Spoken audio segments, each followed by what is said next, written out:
ছাত্র শিবির তাদের দিবসে উদযাপন করছে, যখন সে প্রশ্নটি করা হয় কেন করছেন, তারা তখন বলে সিমিলার ভ্যালুজ, সেজন্য সেটিকে ওন করছে। যখন আপনার প্রিভিয়াস আদর্শ হিসেবে ওন করেন, তাহলে তার লাইব্রেরি কেন নেন না, এবং আদৌ কি ছাত্র সংঘের পরিবর্তিত রূপ ছাত্র শিবির কিনা, এবং যদি হয় সেটি কিভাবে হবে, এই ধরনের এক্সটেন্ডেড পলিটিক্যাল অর্গানাইজেশনগুলোর ক্ষেত্রে আপনাদের এক্সপ্লেনেশন। লায়াবিলিটি কার? মালিক ভাই লায়াবিলিটি না ছাত্র সংঘের লায়াবিলিটি? আমি জানি না আব্দুল মালিক 71 কি রোল প্লে করছে, তিনি তো 71 ছিল না, বাট ছাত্র শিবিরের লায়াবিলিটি, ছাত্র শিবির ছাত্র সংঘের 71 এর কোনো ক্রাইম বা যে ঘটনাগুলো বলা হয় সেগুলো লায়াবিলিটি নেবে কিনা, সিমিলার ভ্যালুস সেই ইয়াটা কেমন, এটার একটা কোনো এক্সাম্পল সহ যদি উত্তর দিতে পারেন প্লিজ। 71 তো খুব কমপ্লিকেটেড টপিক, তো আমার কোট করতে হবে। এটা তো 71 হয়েছে, আমরা 77-এ শুরু, এটা আমাদের এজেন্ডা না, কোট আনকোট এটাই আবার বলতে হবে।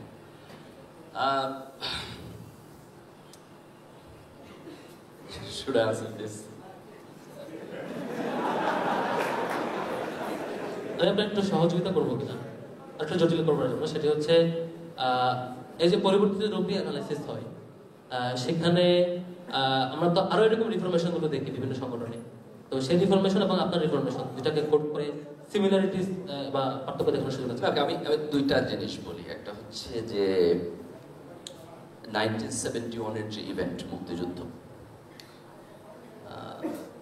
কেন হয়েছে, কোন কনটেক্সটে হয়েছে, কিভাবে হয়েছে, মুক্তিযুদ্ধের কারা নেতৃত্ব দিচ্ছে, মুক্তিযুদ্ধের কারা বিরোধিতা করছে, কেন করছে, কোন স্কেলে এখানে জেনোসাইড হয়েছে, জেনোসাইডের রেসপন্সিবিলিটি কার, এই প্রশ্নগুলো অত্যন্ত কমপ্লিকেটেড। যারা হিস্ট্রি স্টুডেন্ট অথবা যারা সোশ্যাল সায়েন্সের স্টুডেন্ট, যারা একাডেমিক্স, তারা এটা বুঝবেন যে পৃথিবীর যে কোনো কনফ্লিক্টকে আমি যদি একটা ট্রুথ লেন্স দিয়ে দেখতে চাই, তাহলে এখানে ট্রুথটা সবসময় মনোলিথিক না, খুব স্ট্রেট ফরওয়ার্ড না। মনোলিথিক হলো হিস্ট্রির পলিটিক্যাল ভার্সন। এটা সাধারণত সবাই করে, বিজয়ীরা ইতিহাস লেখে, তাই না? আপনি আমেরিকান হিস্ট্রি যদি নেটিভ আমেরিকানদের দৃষ্টিতে পড়েন, তাহলে আপনি দেখবেন যে হিস্ট্রি একরকম। আপনি যদি আমেরিকান হিস্ট্রি হচ্ছে ইউরোপিয়ান হোয়াইট পিপলের পার্সপেক্টিভ থেকে দেখেন, তাহলে এটা আর এক রকম। একইভাবে আমাদের মুক্তিযুদ্ধের ইতিহাস যদি আপনি ভারতের লেন্স থেকে দেখেন, তাহলে আপনি একরকম দেখবেন, যদি পাকিস্তানের লেন্স থেকে দেখেন তাহলে আরেকভাবে দেখবেন। যারা মুক্তিযুদ্ধের নেতৃত্ব দিচ্ছে এবং পার্টিসিপেট করছে তাদের লেন্স থেকে দেখেন তাহলে একভাবে দেখবেন। যারা মুক্তিযুদ্ধের বিরোধিতা করছে তাদের লেন্স থেকে যদি দেখেন তাহলে আপনি আরেকভাবে দেখবেন। নাও if I ask the question, the truth কোনটা, this is a very complicated question, very complicated question. আমি আনবায়াসড মাইন্ডে এখানে ট্রুথ কোনটা এটার উত্তর দেওয়াটা অত্যন্ত কঠিন কাজ।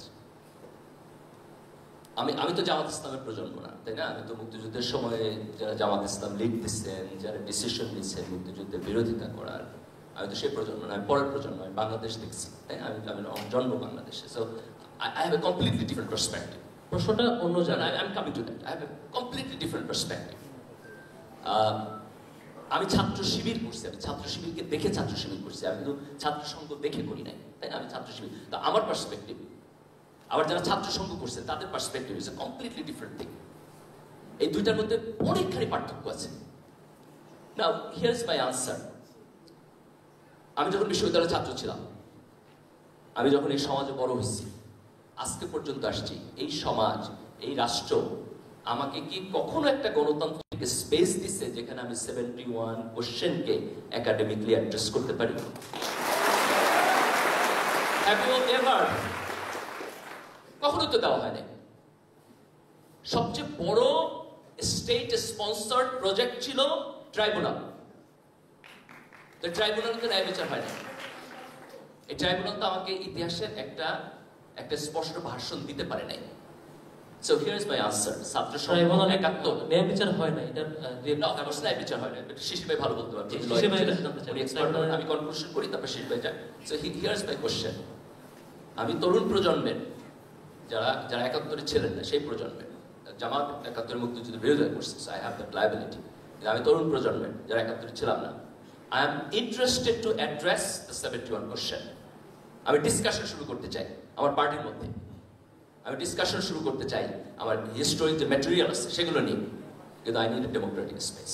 If you give me a democratic space, I will start the discussion, and after finishing the discussion within my party, I will give you the answer. এদিক থেকে যে প্রশ্নটা আসছে সেটা হচ্ছে ছাত্র সংঘের কিছু লোকেরা হয়তো শিবিরের সাথে ছিল কিনা, থাকলে আমি অন্যভাবে প্রশ্ন করি, কংগ্রেস ছিল, কংগ্রেস থেকে মুসলিম লীগের না, আমি খুব স্ট্রেট ফরওয়ার্ড উত্তর দিতেছি যে এখানে প্যারেন্ট পার্টি ছিল জামাত ইসলাম, স্টুডেন্ট অর্গানাইজেশন ছিল ছাত্র সংঘ, তাই না? 1971-এর মুক্তিযুদ্ধ তো একটা টার্মোলের মধ্যে দিয়ে গেছে, it's a very complicated issue. Then Jamaat Islam হিসেবে কন্টিনিউ করছে, ছাত্র সংঘ হিসেবে কন্টিনিউ করে নেই, সে শিবির হিসেবে কন্টিনিউ করছে, তাই না? তা আমি যখন শিবির করি, আমি শিবিরকে শিবির দেখে করি, আমি শিবিরের কনস্টিটিউশন পড়ে করি, আমি শিবিরের লিটারেচার পড়ে দেখি।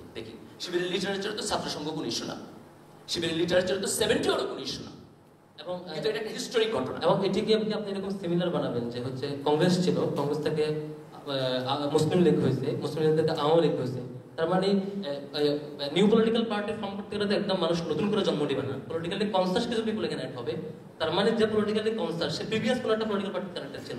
তো শেখ মুজিবুর রহমান আওয়ামী লীগ করছে, তার মানে এই না মুসলিম লীগের পরবর্তীতে সবকিছু মুসলিম লীগের মানে এইভাবে। অফকোর্স একটা পলিটিক্যাল পার্টি দুই নেতার নেতৃত্বে is not the same political party, তাই না?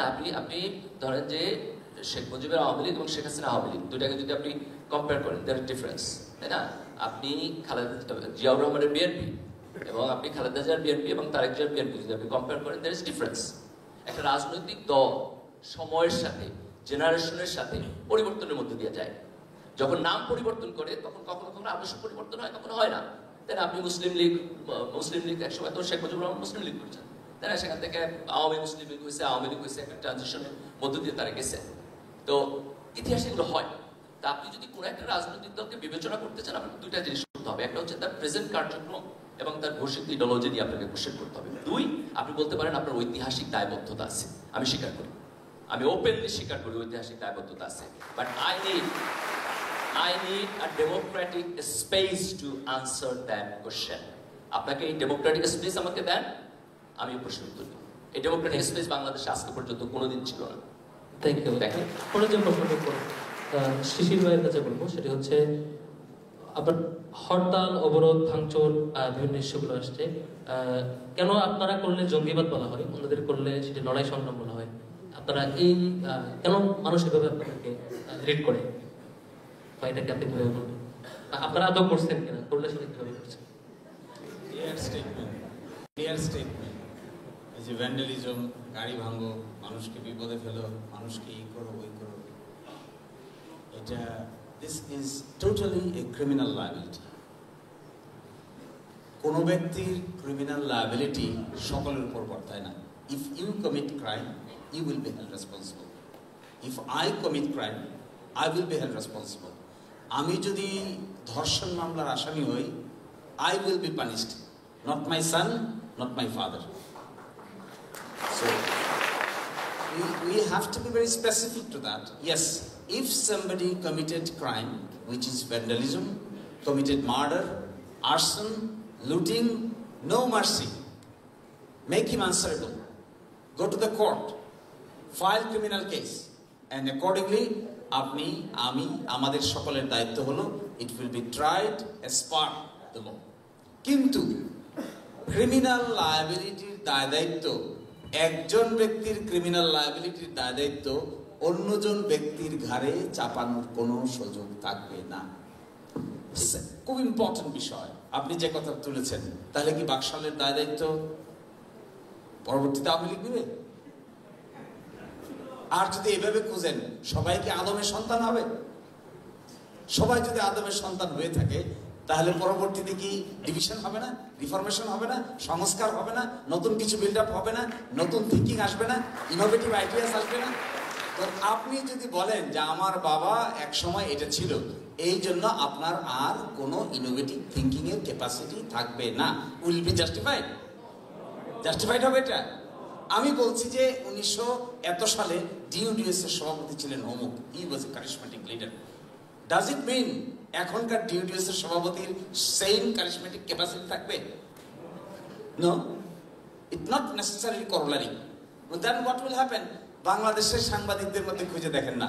দি বেস্ট জার্নালিস্ট যারা ছিলেন তাদের অধীনে তাদের ভূমিকা, পরবর্তীতে জার্নালিস্টদের মধ্যে কি ডেভিয়েটেড বিহেভিয়ার করে নাই লোক?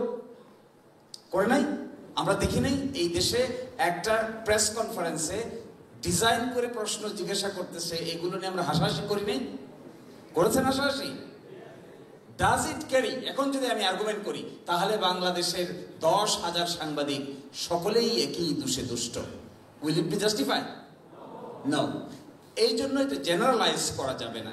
ক্রাইম যদি কেউ করে থাকে, he will be held responsible for criminal activities. কিন্তু ইন জেনারেল আমি, আমার বাবা, আমার দাদা, আমার ছেলে, তার ছেলের ছেলে সবাই criminal. This generalisation is a bar for innovative ideas and thoughts. অসংখ্য ধন্যবাদ। আমি শিশুমণির কাছে আরেকটা প্রশ্ন করবো একই সাথে, সেটি হচ্ছে শিবিরের ব্যাপারে গত 10-15 বছরের কিছু এক্সাম্পল বলা হয়েছে, সে টর্চার হয়েছে, বঞ্চিত হয়েছে, বাট ছাত্র শিবির আসলে কোনো ভালো এক্সাম্পল ক্রিয়েট করছে কিনা যখন সে ভালো পিরিয়ডে ছিল?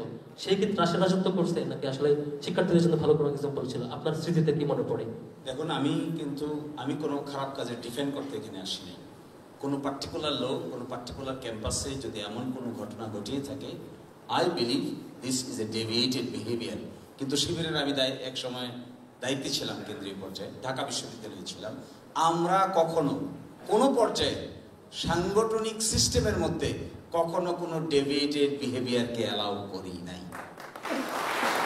কিন্তু এমনটা আমি অস্বীকার করছি না যে যখন 2001 থেকে 2006-এ আমরা ছিলাম, এই সময়টাতে আমরা দেখেছি বাংলাদেশের বিভিন্ন বিশ্ববিদ্যালয়ে শিবিরের লোকেরাও আধিপত্য বিস্তার করার চেষ্টা করেছে। কিন্তু so far my memory goes, I visited Rajshahi University then 2005. I also visited Chattogram University. I also visited Islamic University, Kushtia Islamic University. এই তিনটা বিশ্ববিদ্যালয় নিয়েই সবচাইতে বেশি বদনাম ছিল। এবং ওই বদনামগুলোর মধ্যে আমার মনে আছে একদিন ভোর 4টার সময় আমি ইসলামী বিশ্ববিদ্যালয়ে যাই, গিয়ে দেখি ছাত্র শিবিরের সভাপতির রুমে একটা বিরাট খাট। এই খাটের আশেপাশে আরো অনেকগুলো মানুষ দাঁড়ায় আছে এবং একটা রুমে একটা খাট, যেখানে থাকার কথা একটা রুমে 4টা খাট। আমি গিয়ে বললাম, হোয়াই ইজ দিস? এত বড় খাট কেন? এখানে এত বড় খাট কেন? আপনি তো ছাত্র, আপনাকে তো এখানে এত বড় খাট ব্যবহার করার কোনো প্রয়োজন নাই। সকলেই মনে করে বিশ্ববিদ্যালয়ের সভাপতি একটু ভাব সাব নিয়ে এক রুমে 4 জন থাকলে মান ইজ্জত কি আর থাকে? এই জন্য 4 জন মিলে একটা খাট বানাইছি। Then and there I took action. I changed the cart.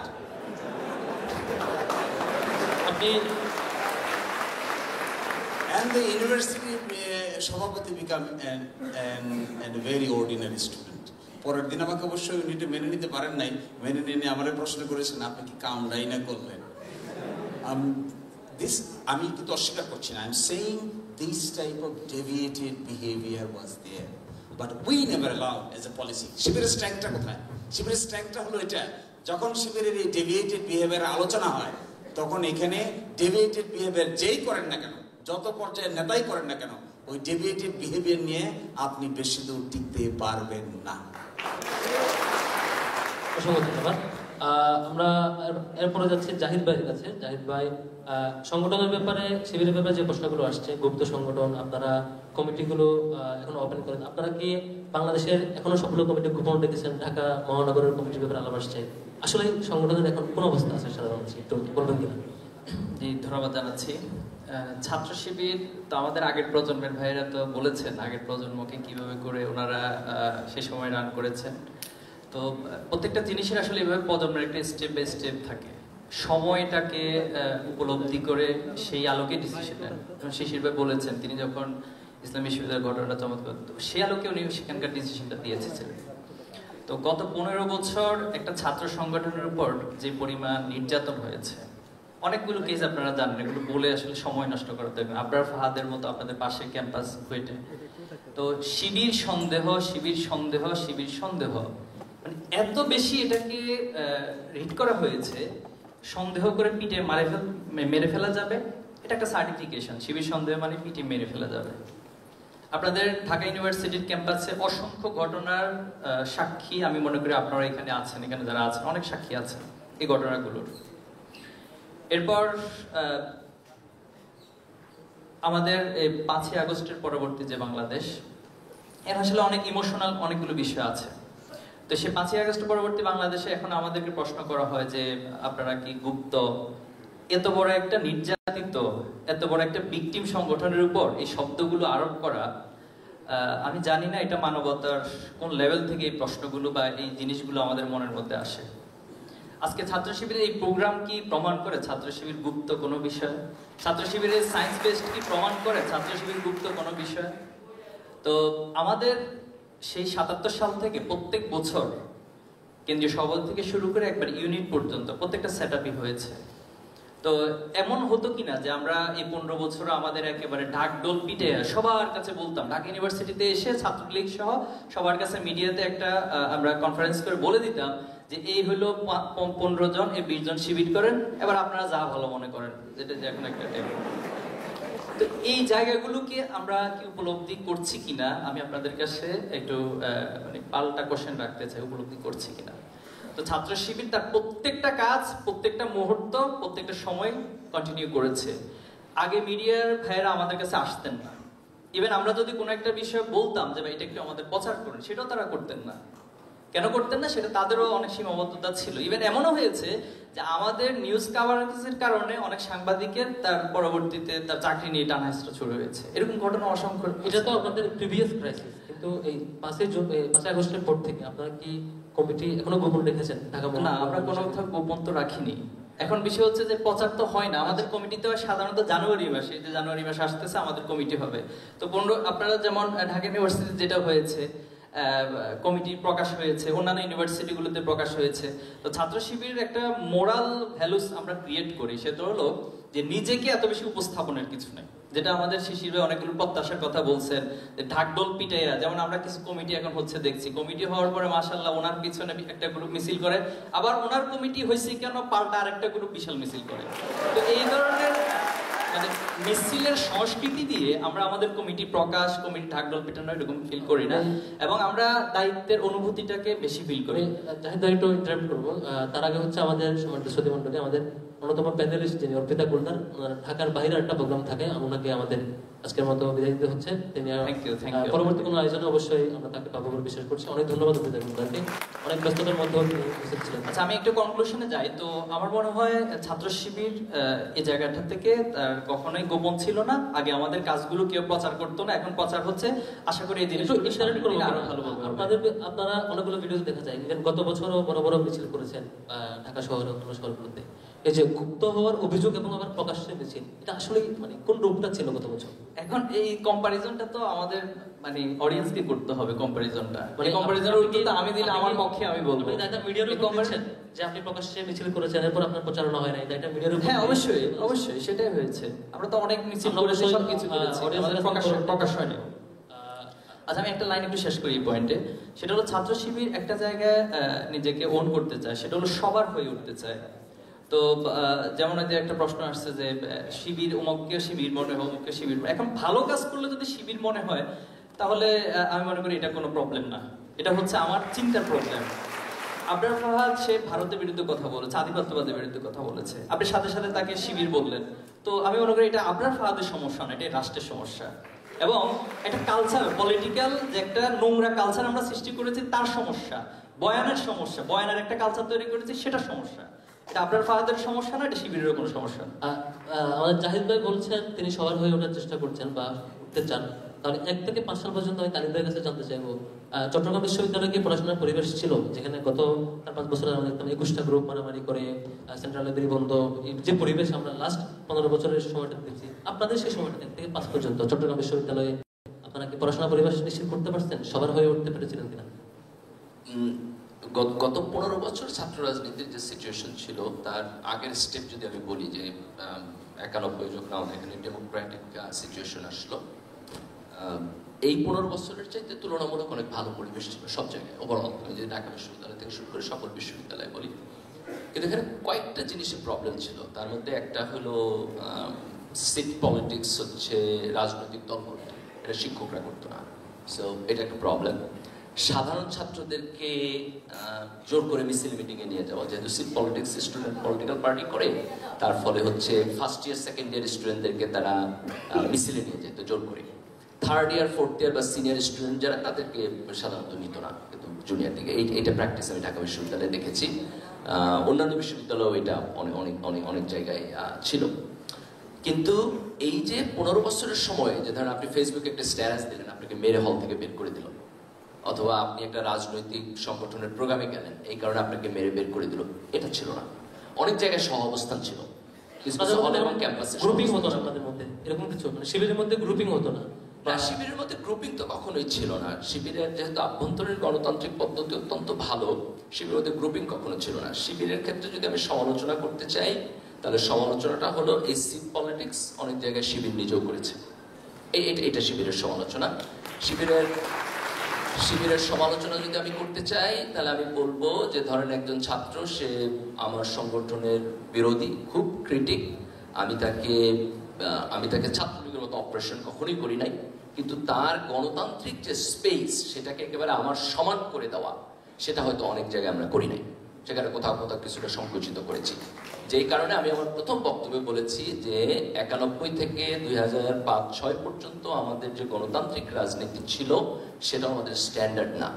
এটা আমাদেরকে অতিক্রম করে যাইতে হবে কালেকটিভলি। এটা শুধু ছাত্র শিবিরের একা না, সকল ছাত্র সংগঠন কনফিডেন্টলি বলতে পারেন সেই সময়কার সকল ছাত্র সংগঠনের কম্পারিজনে শিবির কি একটু বেটার রোল প্লে করছে না?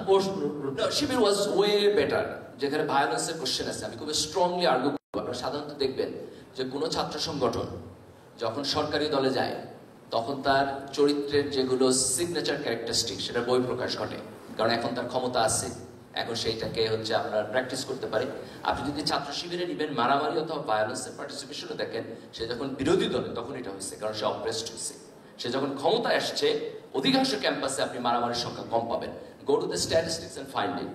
আপনি এখানে স্পেসিফিকলি পাবেন 2001 থেকে 6 পর্যন্ত ছাত্র শিবিরের ভায়োলেন্সের পার্টিসিপেশন তার অতীতের যে কোনো সময়ের তুলনায় কম ছিল, কারণ সে অপ্রেসড কম হয়েছে। অসংখ্য ধন্যবাদ। এবার যাওয়া সাদিক কারিমের কাছে। আপনাদের ব্যাপারে আলাপ হচ্ছে, আপনারা হঠাৎ করে জুলাই অভ্যুত্থান নিয়ে ধীরে ধীরে ক্রেডিট নিতে শুরু করছেন। এটা কি শুরুর দিকে ক্রেডিট না নেওয়ার কথা বলছেন, এখন ক্রেডিট নিচ্ছেন? এখানে এই যে ক্রেডিট নিতে চাওয়া না চাওয়ার ব্যাপারটা আপনি কিভাবে দেখেন? ধন্যবাদ। আমাদের 24-এর ছাত্র জনতার যে অভ্যুত্থান ছিল, এখানে কোনো একক মাস্টার মাইন্ড ছিল না, এখানে ক্রেডিট বাজি করার কিছুই নেই। এই যে অভ্যুত্থান হয়েছে, আমরা যে বিপ্লব পেয়েছি, এখানে মূল মাস্টার মাইন্ড হচ্ছে আমাদের শহীদরা। আমাদের শহীদদের আত্মত্যাগের মাধ্যমে আজকে আমরা ফেসিবাদ মুক্ত বাংলাদেশ পেয়েছি। আচ্ছা, এখন এখানে প্রশ্নটা হচ্ছে যে অভ্যুত্থানটা হয়েছে, এই অভ্যুত্থানটা যদি আমরা অংশীজন হিসাব করি, এখানে দেশের শ্রমিকরা ছিল, কৃষকরা ছিল, এই দেশের ডানপন্থীরা ছিল, বামপন্থীরা ছিল, সকল রাজনৈতিক দলের অংশীজনরা ছিল। কিন্তু অভ্যুত্থান পরবর্তী আমরা দেখতে পাচ্ছি হিস্ট্রিক্যাল করাপশন হচ্ছে, মিথ্যা ইতিহাস রচিত হচ্ছে। আমি একটা অডিয়েন্সের কাছে জানতে চাই, আপনারা কি চান একটা মিথ্যা ইতিহাস রচিত হোক আমাদের জীবদ্দশায়? আপনার বর্ণনা কি সত্য? এটা আমাদের যারা অডিয়েন্স আছে এবং দেশবাসী তারা বিবেচনা করবে। আমরা নিজেরা ক্লেম করতে চাই না, দেশবাসী এটাকে বিবেচনা করবে কোনটা সত্য কোনটা মিথ্যা। তো আমরা দেখতে পাচ্ছি এখানে একটা হিস্ট্রিক্যাল করাপশন হচ্ছে, মিথ্যা ইতিহাস রচিত হচ্ছে। সে দায় থেকে আমরা মনে করি সত্য ইতিহাসটা সবার জানার অধিকার আছে। অর্থাৎ আপনার অবস্থান হচ্ছে, আপনি আপনার সত্যিকার অর্থে কি ভূমিকা ছিল সেটা ক্লেম করতে চান বা সেটা জানান দিতে চান, কিন্তু আন্দোলনের ক্রেডিট নিজের ভাগে নিতে চান, এরকম কিছু? এক্স্যাক্টলি। সত্য ইতিহাস, যে ঘটনা ঘটছে, যা যা হয়েছে, এইখানে হচ্ছে পলিসি মেকিং থেকে শুরু করে মাঠ পর্যায়ে বাস্তবায়ন থেকে শুরু করে প্রত্যেকটা ঘটনার খুঁটিনাটি আমাদের প্রত্যেকের জানার অধিকার আছে। তো সেই দায় থেকে সত্য ইতিহাস আমরা আমাদের জায়গা থেকে তুলে নিয়ে আসছি। এটা ক্রেডিটবাজি না, সত্য সবসময় সত্য। এটা আজ হোক আগামীকাল প্রকাশিত হবে। সত্য ইতিহাস এটাও তো সত্য যে শহীদ কারা, এটা সত্য। আমি জাহিদ ভাইয়ের কাছে জানতে চাইবো, যারা শহীদ তালিকা বা আহত তালিকা আপনাদের কি আসলে কেউ নাই নাকি প্রকাশ করছেন না কেন, এটা কারণ কি? যে আমাদের শুরু থেকে অর্থাৎ 5ই আগস্টের পরেই আমরা যেটা ফিল করেছি, আমরা এটা নিয়ে বসেছিলাম আমাদের সেন্ট্রালি এবং শাখা পর্যায়ে দায়িত্বশীলের সাথে। তো চিন্তা করলাম যে আমরা যদি ছাত্র শিবিরের একটা তালিকা প্রকাশ করলাম, সেটা হবে 100 হবে, বেশি হবে বা কম হবে। তো এটার পরে হচ্ছে ছাত্রদল একটা প্রকাশ করবে, এরপরে ছাত্রলীগ, আমাদের অ্যানালিসিসে তখন যেটা উঠে এসেছে। এভাবে করতে করতে দেখা যাবে যে সব দল মিলে করলে হয়তো 500 হবে। ইতিমধ্যে আমরা পেয়ে গেছি অলরেডি 1500 প্লাস বা শহীদ হয়েছে, তাহলে বাকি যে 1000 বা মোর দেন 1000 তাদের তালিকাটা কোন দল প্রকাশ করবে? তো এটা ছিল আসলে আমাদের বড় একটা নিজেদের কাছে কোশ্চেন। তো সেই জায়গা থেকে আমরা যেটা স্টেটমেন্ট নিয়েছি, আমরা এখানে যেহেতু আন্দোলনে আমরা সবাই ছিলাম, আমাদের পরিচয় ছিল আমরা আসলে মাজলুম, আমাদের উপর জুলুম করা হচ্ছে এবং বাংলাদেশে একটা ফ্যাসিস্ট সরকার বাংলাদেশকে জিম্মি করে এবং বাংলাদেশের ছাত্র সমাজ সবাইকে জিম্মি করে তার মত চাপিয়ে দিচ্ছে। এজন্য আমরা তার বিরুদ্ধে, অন্যায়ের বিরুদ্ধে লড়াই করছি। এজন্য আমরা সবাই এক কাতারে এসে ন্যায়ের পক্ষে লড়াই করেছি। আমরা সকল শহীদদেরকে ওন করবো এবং আমি আজকে আবারও ঘোষণা দিচ্ছি, ছাত্র শিবির প্রত্যেকটা শহীদকে তার নিজেদের দলের মতো করে ওন করবে। আমরা অনেক সময় দেখা যায় যে অনেকে কিছু নাম উঠে আসে, অমুকের নাম বলেন না কেন, বলেন না কেন, স্লোগানে আবু সাইদ মুগ্ধ, শেষ হয়নি যুদ্ধ, তো এখানে কেন বাকি আরেকজনের নাম আসেনি? তখন আমি তাকে খুব সম্মানের সাথে বলি যে ভাই, তাহলে এই 1-2 জনকে আইকনিক যাদেরকে আমরা মনে করি তাদেরকে বাদ দিয়ে এরকম হয় সম্ভব কিনা যে 2000 শহীদকে নিয়ে একটা স্লোগান হোক, আমরা সবাই মিলে সেই স্লোগানটাই দিই। তো এই জায়গাগুলো থেকে আসলে আমরা আপনারা যারা বিভাজন তৈরি না হয়, দলীয় ক্রেডিট এবং দলীয় বিভাজন এবং অতীতে যেটা হয়েছে যে শহীদদেরকে নিয়ে লাশ নিয়ে রাজনীতি, এটা আমরা কোনোভাবে সম্পূর্ণ প্রশ্ন। আপনারা এটা শুধু মৌখিক ভাবে না, শহীদদেরকে ওন করার জন্য গত 3-4 মাস আসলে কিছু করছেন?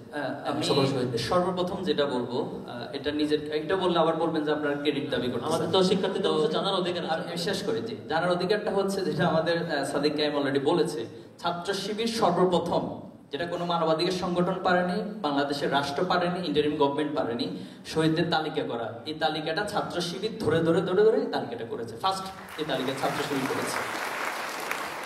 আপনাকে তালিকা করে এটা ক্রেডিট দাবি করা হলো কিনা আবার পরে আবার আমাকে নিশ্চয় আপনি তালিকা করে কি শেষ করে দিয়েছেন নাকি আপনার সকল শহীদদের খোঁজ খবর নেওয়ার পরে? আমরা 5ই আগস্টের পরে, আপনারা এখনো ডকুমেন্টেশন আছে, আমরা সপ্তাহব্যাপী কর্মসূচি দিয়েছিলাম যে গায়বানা জানাজা এবং প্রত্যেকটা শহীদের পরিবার, তাদের কবর জিয়ারত, তাদের সাথে সাক্ষাৎ করা, এবং সেটা আমরা এখনো কর্মসূচি অব্যাহত রেখেছি। আপনাকে জাস্ট একটা উদাহরণ দিই। তো ছাত্র দলের একজন শহীদ আছে, তিনি মাগুরাতে কয়েকদিন আগে ওনার সন্তান ভূমিষ্ঠ হয়েছে, আপনারা জেনে থাকবেন। তো একজন সন্তান তার ভূমিষ্ঠ হয়েছে এতিম হিসেবে, খুবই দুঃখজনক। তো আমি মাগুরা সফর করেই জেলা সভাপতিকে বলেছি আমি সেখানে যাবো, আমি সেখানে গিয়ে তার সাথে দেখা করে আসছি। তো এই যে দলীয় যে পার্টিশন, এটা যদি চিন্তা হতো তাহলে তো এখানে যাওয়ার কথা ছিল না। ইভেন আমি নিজে পার্সোনালি আমার কথাই বলছি এবং আমাদের সকলকে শাখা পর্যায়ে এই স্টেটমেন্ট দেওয়া হয়েছে এবং সরকারকে এই নির্দেশনা দেওয়া হয়েছে যে যার এলাকায়, যার শাখার মধ্যে, যার প্রতিষ্ঠানে যে শহীদগুলো আছে, আপনারা সবাইকে একান্ত নিজেদের শহীদ মনে করে ওন করবেন এবং শহীদ পরিবারের পাশে দাঁড়াবেন। আপনি বলতে চাচ্ছেন আপনার যেখানে যেখানে শহীদ হয়েছে স্ব শাখা এবং ওয়ার্ড বিভাগ করে দিয়েছেন। আপনার কি এখন শিবিরে অল্প কয়েক মাসের মধ্যে সারা দেশের প্রত্যেকটা জায়গায় কমিটি আছে, প্রত্যেকটা ওয়ার্ড একদম লোকাল পর্যায়ে? জি, আমাদের কমিটি আছে। মানে এটা কিভাবে সম্ভব হলো যে এত বছর টর্চারের মধ্যে আপনারা কমিটি কন্টিনিউ করছেন? এটা কি হঠাৎ করে এখন দিয়েছেন নাকি কত সময় বেসিসে কমিটিগুলো? এটা তো আমি আমার আগের উত্তরে বলেছি যে 77 সাল থেকে আজকের দিন পর্যন্ত প্রত্যেকটা সময় যতগুলো কমিটি ছাত্র শিবিরে সেটা কন্টিনিউ ছিল। ঢাকা বিশ্ববিদ্যালয়তে 5ই আগস্টের আগে আপনারা ছিলেন, রাইট? Sure sure. তার আগে ছিল গালিব ভাইরা ছিল, শিওর, কখনো তো মিস হয় না। অর্থাৎ ছাত্র শিবির এই সময়টা তো একদম লোকাল পর্যায়ে পর্যন্ত তার কমিটি কন্টিনিউ করেছে। সেই কমিটিটাতে ফাংশন করে আপনারা শহীদদেরকে ওন করতে চান এবং সেই কাজটা করতে চান। জি, অসংখ্য ধন্যবাদ। আমি গালিব ভাইয়ের কাছে যাব। আচ্ছা, কমিটি নিয়ে যেহেতু আলাপ হচ্ছে, আমি ফরহাদ সাহেবের সাথে একটু আলাপ করতে চাই। আমাদের শিবিরের রাজনীতি একটু বোঝা দরকার। এখানে যারা অডিয়েন্স আছে, আমি আপনাদেরকে অনুরোধ করবো আমরা সবাই যেন শিবিরের যে গঠনতন্ত্র আছে, সংবিধানটা একটু পড়া দরকার।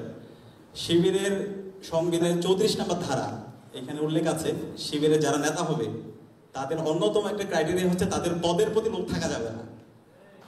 কারো যদি পদের প্রতি লোভ থাকে, কেউ যদি সভাপতি হতে চায়, সেক্রেটারি হতে চায়, অথবা অন্য কোনো পোস্ট পাইতে চায়, সে ডিসকোয়ালিফাইড।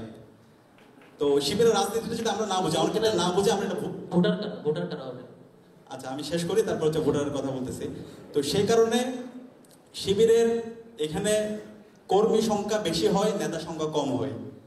এখানে হচ্ছে অন্যান্য পার্টি যা আছে, আমাদের বন্ধুপ্রতিম ছাত্র সংগঠন, তাদের যে পলিটিক্স দেখে আমরা দেখি নেতার সাথে মধুতে এখানে ওইখানে, অথবা দেখা যায় হচ্ছে নেতার খুবই আস্থাভাজন, কিন্তু কমিটিতে যখন তার নাম থাকবে না, এরপর দিন থেকে নেতাকে হচ্ছে সে পাইলে যেখানে পাবে সেখানে হচ্ছে তাকে হটাও, এই আন্দোলন শুরু হয়, আমরা এখনো দেখতে পাচ্ছি। কিন্তু শিবিরের কালচারটা হচ্ছে কেউ নেতা হতে চায় না, যখন কেউ নেতা হয় সে কান্না করে। আপনারা শিবিরের সেট আপগুলো যদি দেখেন, এখানে কেউ নেতা হতে চায়, আপনি এটা বোঝা বা ভারী হিসেবে দেখেন। হ্যাঁ, তো এখানে কর্মী হিসেবে থাকতে আশ্বস্ত তারা হচ্ছে ফিল করে। এবং শিবিরের যে নির্বাচন প্রক্রিয়ার কথা বলেছেন, শিবিরের প্রত্যেকটা স্তরে এটা বাংলাদেশের ছাত্র রাজনীতিতে একটি গুরুত্বপূর্ণ একটা, আমরা এটাকে প্রাউড ফিল করতে পারি। শিবিরের প্রতি বছর নির্ধারিত সময়ে নির্বাচন হয় এবং এই নির্বাচনে শিবিরের জনশক্তিরা তাদের নেতা নির্বাচন করে থাকে। আপনাদের সারা দেশের কমিটি দেন, যদি আমি ধরি জানুয়ারিতে শুরু করবেন, ঠিক কতদিন সময় লাগে আপনাদের সারা দেশের কমিটি দিতে? আমাদের আপনারা জানেন আগামী 31শে ডিসেম্বর শিবিরের কেন্দ্রীয় সদস্য সম্মেলন, কেন্দ্রীয় সদস্য সম্মেলনের মাধ্যমে শিবিরের কেন্দ্রীয় সভাপতি এবং সেক্রেটারি নির্বাচন এবং মনোনীত হবে। এরপরে 2 সপ্তাহের মধ্যে সারা দেশের আমাদের 144টি ইউনিট আছে, 144টি ইউনিটের সব সেট আপ সম্পন্ন হবে আমরা আশা করছি। একদম হ্যাঁ, সবগুলো আমাদের নিঃসন্দেহে একটি অসাধারণ যে ছাত্র সংগঠন 1 সপ্তাহের মধ্যে 2 সপ্তাহের মধ্যে সারা দেশের সকল কমিটি অ্যানাউন্স করতে পারবে, এটি নিশ্চয়ই ভালো এক্সাম্পল। আমি যাবো আমাদের গালিব ভাইয়ের কাছে, সেটি হচ্ছে শিবির যতই ভালো কাজ করুক না কেন, প্রশ্নটা হচ্ছে বিশ্ববিদ্যালয় যখন তার নিজস্ব অথরিটি সে যেমন প্রশ্ন করলেন যে আমার যদি অ্যাসেম্বলি হলে সে বারান্দায় না থাকে ভিতরে দেয়, তাহলে আমার কম্বল দেওয়া লাগে না, অধিকারের জন্য কাজ করতে হয় না। তো ছাত্র রাজনীতির আদৌ কোনো প্রয়োজনীয়তা আছে কিনা, থাকলে গেলে শিবির কতটুকু রিলেটেড কেন দরকার? এইখানে একটা লজিক্যাল ফ্যালাসি আছে। যেমন ধরেন আমি আর্গু করতে পারি যে আমার যদি জ্ঞান অর্জন করতে হয় তাহলে বিশ্ববিদ্যালয়ে আদৌ আসার প্রয়োজন আছে কিনা।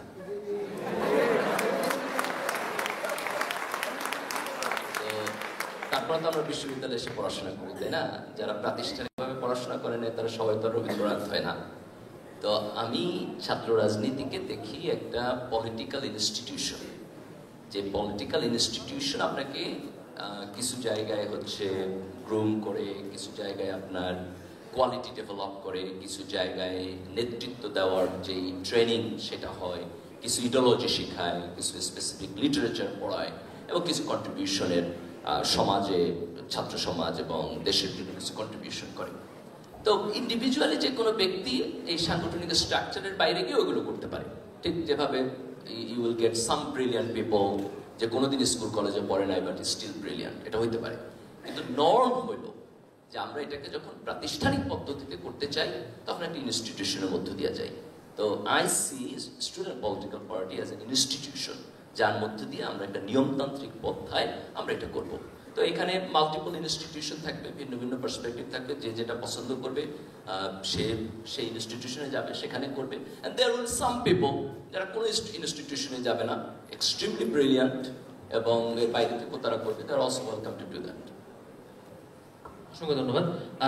আমি শিশির মনির ভাইয়ের কাছে যাব, সেটি হচ্ছে আপনি পলিটিক্যাল, গালিব ভাই যেটা করলেন যে পলিটিক্যাল ইনস্টিটিউশন, শিবির আসলেই কি? আপনি পলিটিক্যাল, আমি যেটা বুঝি ছাত্র সংগঠনের কাজ হচ্ছে ছাত্রদের অধিকার সে পাচ্ছে না সেটা ইস্যু করবে, কোনো জায়গায় হেল্প করবে।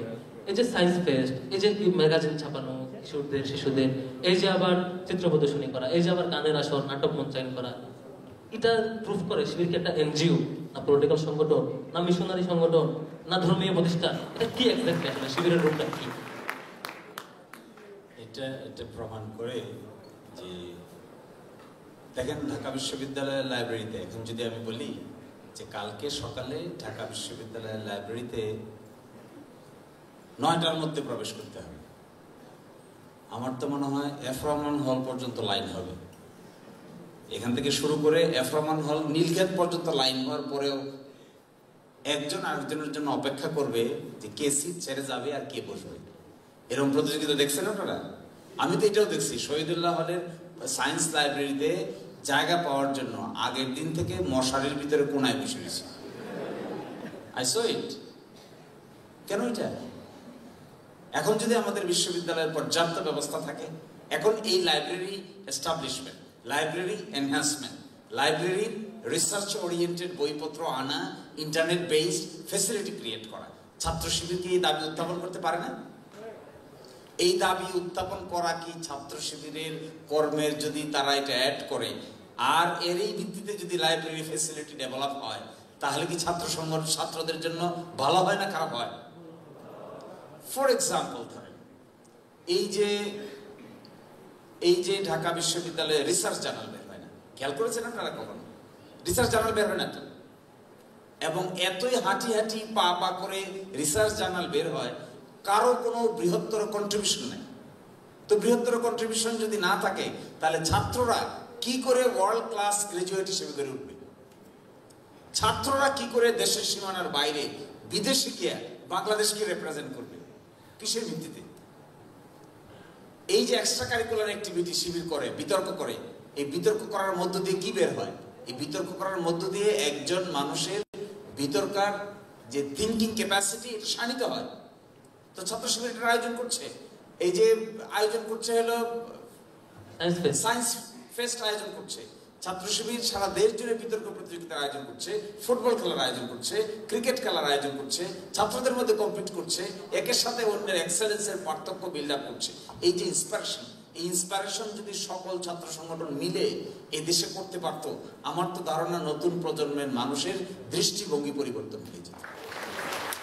কিন্তু তা পারে না। কেন পারে না? কারণ কি জানেন? দ্য মেইন এক্সাম্পল হলো ছাত্র শিবির এক্সট্রা কারিকুলার অ্যাক্টিভিটিস যেগুলো পরিচালনা করে, ছাত্রদের সঙ্গে এক্সট্রা কারিকুলার অ্যাক্টিভিটি ইনএক্সট্রিকেবলি লিঙ্কড। ছাত্র আছে কিন্তু এক্সট্রা কারিকুলার অ্যাক্টিভিটির সঙ্গে নাই। এইরকম ছাত্ররা, আপনারা যদি কেউ অক্সফোর্ডে, কেমব্রিজে, ইয়েলে যান, আমি এক সময় আমেরিকাতে গিয়ে ইচ্ছে করে 10টা আইভি লীগ ইউনিভার্সিটি ঘুরে ঘুরে দেখলাম এরা কি করে। এখানে তো ছাত্র পলিটিক্স নাই, কাজটা কি করে? কিন্তু দেখা গেছে এক ইয়েল ইউনিভার্সিটি থেকে আমেরিকার যে কজন প্রেসিডেন্ট হয়েছে, শুধুমাত্র ইয়েল ইউনিভার্সিটির ছাত্র ছিল, এইরকম প্রেসিডেন্ট হয়েছে 7 জন। এবং বড় করে একটা ডিবেটিং ক্লাব আছে, এই ডিবেটিং ক্লাবের কোনায় বড় করে তাদের সিনারিওটা একের পর এক ছবি, একের পর এক ছবি, কার পরে কে, কার পরে কে, কার পরে কে, মনে যেন হয় ওই বিশ্ববিদ্যালয় মনে হয় প্রেসিডেন্ট বানানোর জন্যই তৈরি হয়েছিল। It's such a character.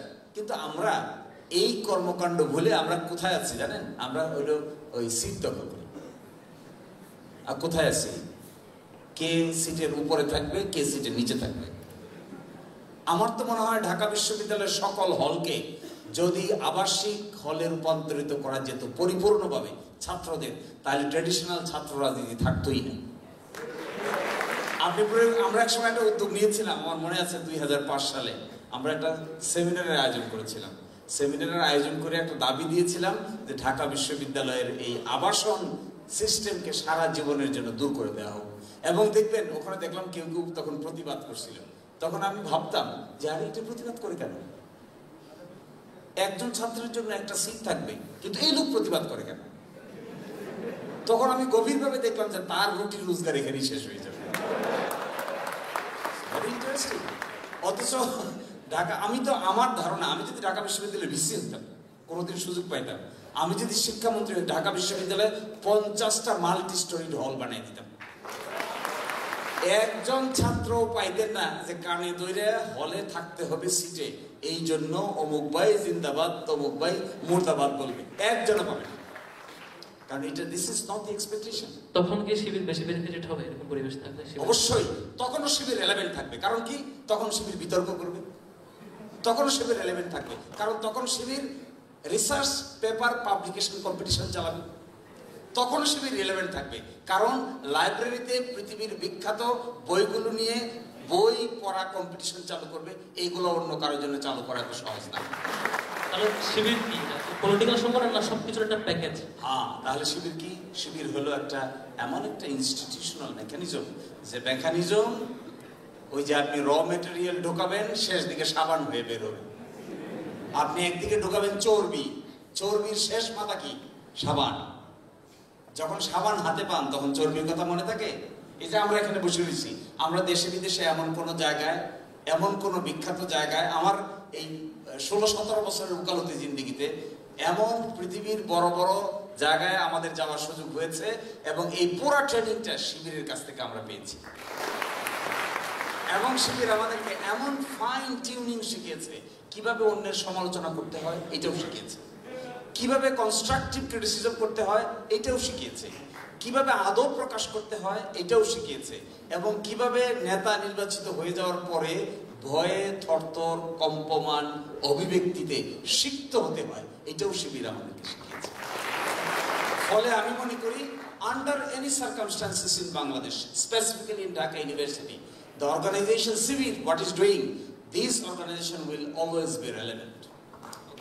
অসংখ্য ধন্যবাদ জানাচ্ছি। আমার একটা কিউরিওসিটি, আমরা অবশ্য অডিয়েন্সের কাছে চলে যাবো খুব দ্রুতই। কিউরিওসিটি জাহিদ ভাইয়ের কাছে, যে শিশির ভাই বললেন যে এত কিছু করছেন আপনারা, আসলে আপনার টাকার উৎস মানে এত বড় বড় প্রোগ্রাম কিভাবে করে?